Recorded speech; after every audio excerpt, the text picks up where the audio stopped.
Hello बच्चों, आइए प्रश्न देखते हैं। निम्नलिखित कथनों पर विचार कीजिए।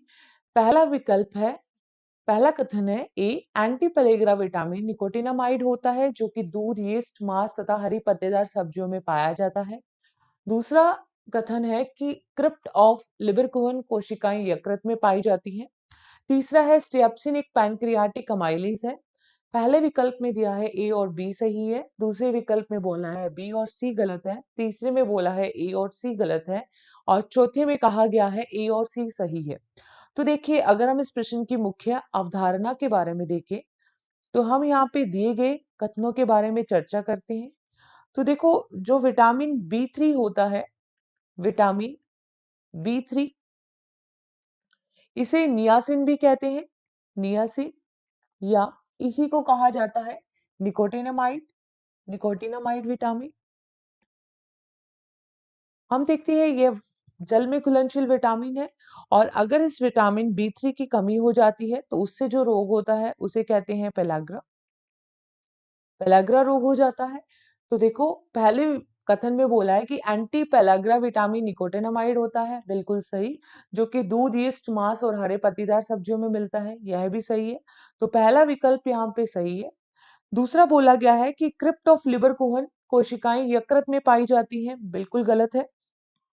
क्रिप्ट ऑफ लिबरकुहन की जो कोशिकाएं हैं वो छोटी आंत में पाई जाती है। हम देखते हैं कि छोटी आंत में विलाई पाए जाते हैं। तो देखो, अगर हम इनको संरचना से समझे तो देखो, छोटी आंत में विलाई पाए जाते हैं जो अवशोषण के लिए स्थायी क्षेत्रफल को बढ़ा देती है और इन विलाई के आधारीय भाग में जो संरचना पाई जाती है उसी को कहा जाता है क्रिप्ट ऑफ लिबरकुहन। ये क्या है? विलाई।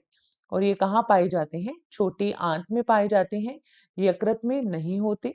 तो यहाँ पे दूसरा जो कथन है वो गलत हो गया।